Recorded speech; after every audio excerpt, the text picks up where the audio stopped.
نبیوں میں سے ایک نبی گزرے حضرت شعیب علیہ السلام۔ قرآن مجید میں ان کا تذکرہ بہت ساری جگہوں پر آتا ہے۔ حضرت شعیب علیہ السلام،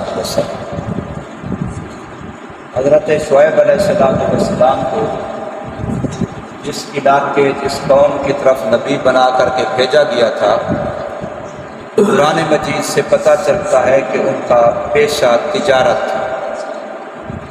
قرآن مجید سے اس بات کا پتہ چلتا ہے کہ ان لوگوں کا پیشہ کاروبار کس کا تھا؟ تجارت کا تھا۔ حضرت شعیب علیہ السلام نیک آدمی تھے، کیونکہ نبی بچپن سے پاک ہوتا ہے۔ وہ شعیب علیہ السلام سے بڑی امیدیں لگائے ہوئے تھے کہ یہ ہماری قوم کا، علاقے کا نام روشن کرے گا، بڑا اچھا بچہ ہے۔ لیکن جب شعیب علیہ السلام نے اللہ کے حکم سے تبلیغ شروع کی لوگوں کو کہ تم اللہ کے حکم کی پابندی کرو، باپ دادے والا دین چھوڑ دو اور اپنے کاروبار میں اپنی مرضی چھوڑ دو، یہ دو باتوں کا خصوصی تذکرہ ہے۔ لوگوں نے آگے سے کیا کہا؟ اصلاتوں کا تامروں کا، اے صوفی تو جو نمازیں پڑھتا ہے تیری نمازوں کا یہی نتیجہ نکلتا ہے کہ نمبر ایک ہم اپنے باپ دادے والا دین چھوڑ دیں، اور نمبر دو اپنے مالوں میں اپنی مرضی چھوڑ دیں۔ باپ دادے ہمارے، خاندان ہمارا، کنبہ ہمارا، قبیلہ ہمارا، اب ہم ان کا طور طریقہ چھوڑ دیں۔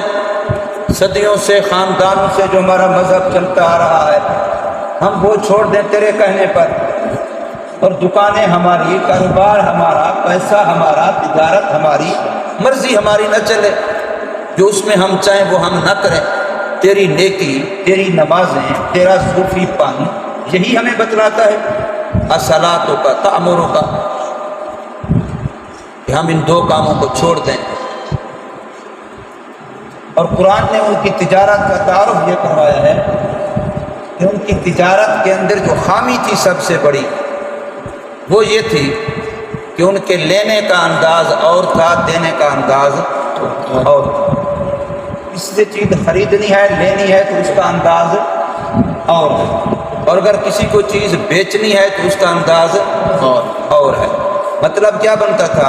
اپنے لیے یہ پسند کرتے کہ دینے والا ہمیں کھری چیز دے، پوری چیز دے، اس کے اندر ڈنڈی نہ مارے، دھوکہ نہ کرے، دو نمبری نہ کرے، ہم سے غلط بیانی نہ کرے، بلکہ ہمیں کھری چیز، صحیح چیز، اصل چیز، پورا تول، پورا ماپ، ہر لحاظ سے پوری چیز ہمیں دے اور صحیح چیز دے، کھری چیز دے۔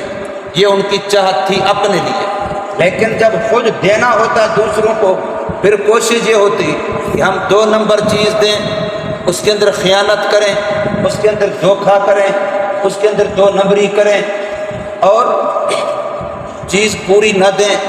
اگر کلو کہا ہے تو پورا کلو نہ دیں، من کہا ہے تو پورا من نہ دیں، بوری کہا ہے تو پوری بوری نہ دیں، بلکہ وزن کے اندر، تول کے اندر ہم گڑبڑ کریں، دو نمبری کریں۔ یہ ساری چیز ان کی چاہت، کوشش، خواہش ہوتی کب؟ جب دوسرے کو چیز دے رہے ہوتے۔ قرآن مجید 30ویں پارے کے اندر آخری پارے میں سورہ مطففین ہے، اس کی پہلی جو آیت ہے وہ اسی قوم کو اللہ نے اس میں وعید سنائی ہے۔ کیا ہے پہلی آیت؟ وعید للمطففین۔ آگے کیا ہے؟ اذا اکتالوا علی الناس واذا کالوہم او وزنوہم یخسرون۔ اب یہاں تک اللہ نے ان کی تجارت کی منظر کشی کی ہے۔ پہلے تو فرمایا کہ جہنم کا جو سب سے سخت ترین طبقہ ہے، جس کا نام ہے وے، کمی بیشی جو کرتے ہیں لوگ، ان کے لیے وہ ہے۔ جو کمی بیشی کرنے والے ہیں ان کے لیے، مطففین کا معنی ہے کمی بیشی کرنے والے۔ کمی بیشی جو کرنے والے ہیں ان کے لیے ویل، جہنم کا خاص طبقہ، سخت ترین طبقہ ان کے لیے وہ ہے جس کا معنی کیا جاتا ہے ہلاکت، بربادی، تباہی۔ ویل ہے، ہلاکت ہے، تباہی ہے، بربادی ہے۔ کن کے لیے؟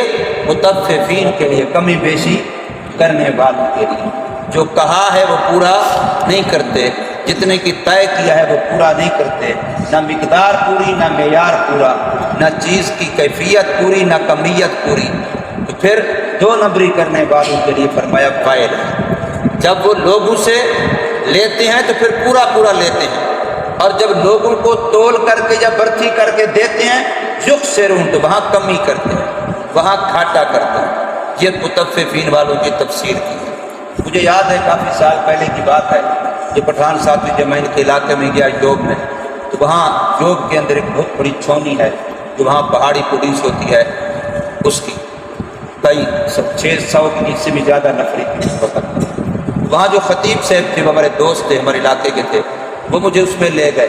عشاء کی نماز کے بعد وہاں میرا بیان رکھا، میں نے پھر ان لوگوں کے اندر یہ بیان کیا، اور پولیس والوں نے اسی آیت پر کہ بھی تم جو تنخواہ لیتے ہو کیا چاہتے ہو، مہینے کے بعد تنخواہ پوری ملے یا تھوڑی ملے، تھوڑی سی کم ہو، کھرے پیسے ملے یا کھوٹے پیسے ملے؟ ملازم کیا چاہتا ہے؟ مہینے کے بعد جو مجھے تنخواہ ملے پوری ملے، کچھ کاٹ کے ملے، اور کھرے پیسے ملے کہ کھوٹے پیسے ملے؟ یہ تو ملازم اپنے لیے چاہتا ہے کہ مجھے پیسے پورے ملیں، کھرے ملیں اور وقت پر ملیں، لیٹ بھی نہ ہو تنخواہ، پہلی کو مل جائے دوسری کو مل جائے، لیٹ بھی نہ ہو اور ہو بھی پوری اور ہوں بھی کھرے پیسے۔ یہ تو چاہتا ہے اپنے لیے، لیکن جب ڈپٹی دینے کا وقت آتا ہے تو کوشش کرتا ہے کہ اللہ کرے اگر 8 بجے ڈپٹی شروع ہونی ہے تو میں 9 بجے پہنچوں، 8:30 بجے پہنچوں، 8:15 بجے پہنچوں، کچھ نہ کچھ منٹ شروع میں کیا کر دوں، کھا جاؤں۔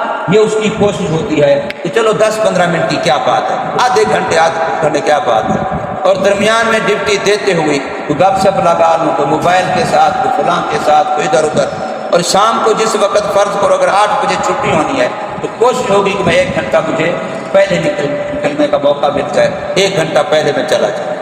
ایسے ہوگا کہ نہیں؟ یعنی ادھر بھی صبح کو بھی وقت کھانے کے چکر میں ہوگا، شام کو بھی وقت کے کھانے کے چکر میں ہوگا، اور دن کو بھی ڈپٹی کے اندر کوشش ہوگی کہ مجھے موقع ایسا مل جائے کہ میں موبائل سے بھی خوب باتیں کر لوں، دوست احباب کوئی آج ان سے بھی گپ شپ لگا لوں، چائے کھانا وانا، اور اس طریقے سے رات آرام کے رات کو دن کو پہلولا سونا، یہ اس کی کوشش ہوگی۔ اب گویا کہ نتیجہ کیا نکلا کہ ڈپٹی کے اندر وہ کوشش کرتا ہے کہ جتنا میں ڈنڈی مار سکوں مار، لیکن تنخواہ کے اندر اس کی خواہش ہے کہ میری تنخواہ پوری بھی ہو، کھری بھی ہو اور وقت پر بھی ملے۔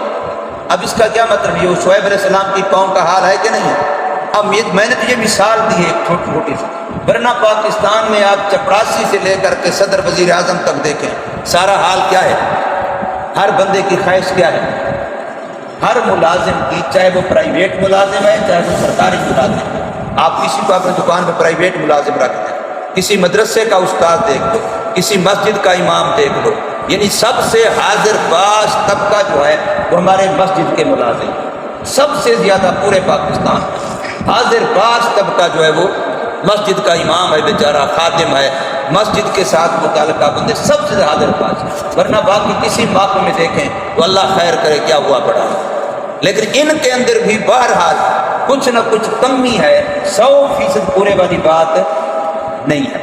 حالانکہ ہمارے اکابر کے حالات میں یہ بات ملتی ہے، ہمارے اکابر کے حالات میں ایسے علماء کے حالات ملتے ہیں، تاریخوں میں کتابوں میں لکھے ہیں کہ وہ فرض کرو مدرسہ اگر شروع ہوتا ہے صبح کو 7 بجے اور ختم ہوتا ہے شام کو 5 بجے، تو وہ اس دوران اگر کوئی اپنا کام کرتے، مہمان آ جاتا، کوئی اور کام دینا پڑتا تو وہ ٹائم لکھ لیتے کہ میرے 15 منٹ ادھر لگ گئے، آدھا گھنٹہ ادھر لگ گیا۔ جب مہینہ پورا ہو گیا پھر اس سارے ٹائم کو اکٹھا کرتے، 4 گھنٹے 10 گھنٹے 20 گھنٹے میں نے اس مہینے میں اپنا کام کیا ہے، لہٰذا خود کہتے کہ اتنے وقت کی تنخواہ میری تنخواہ میں سے کم کر دی جائے، جو کہ یہ وقت میں نے مدرسے کو نہیں دیا۔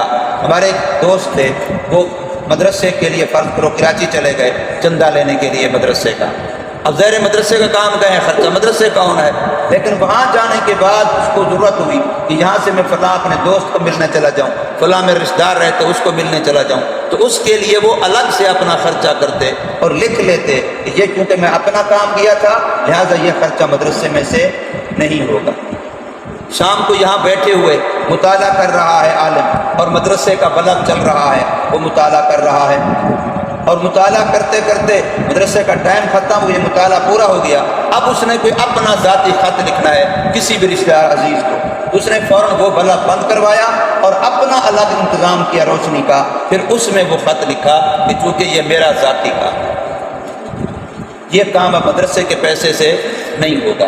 اب یہ حال ہے ہمارے بزرگوں کا، جن کے دور میں، جن کے زمانے میں مدرسوں نے بھی ترقی کی، دین کے کام نے بھی ترقی کی، تبلیغ نے بھی ترقی کی، فلاں دینی جتنے شعبے، ہر شعبے نے ترقی کی، اور جب سے ہمارے سے ترقے ہوئے لوگ آئے ہمارے جیسے، تو ہر شعبہ ہر شعبہ پیچھے جا رہا ہے۔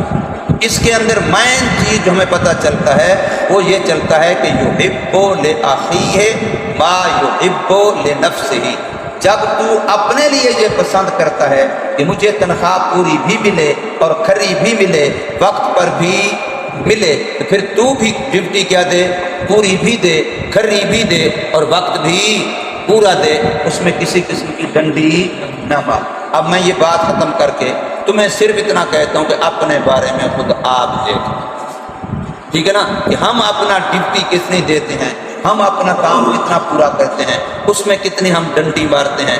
آخر جواب تو اللہ کو دینا ہے، معاملہ تو اللہ کے ساتھ ہے، بندے کے ساتھ تو نہیں ہے۔ بندہ ہمارا حساب لے لے گا تو کتنا لے لے گا، کیا کر لے گا ہمارا، سمجھے؟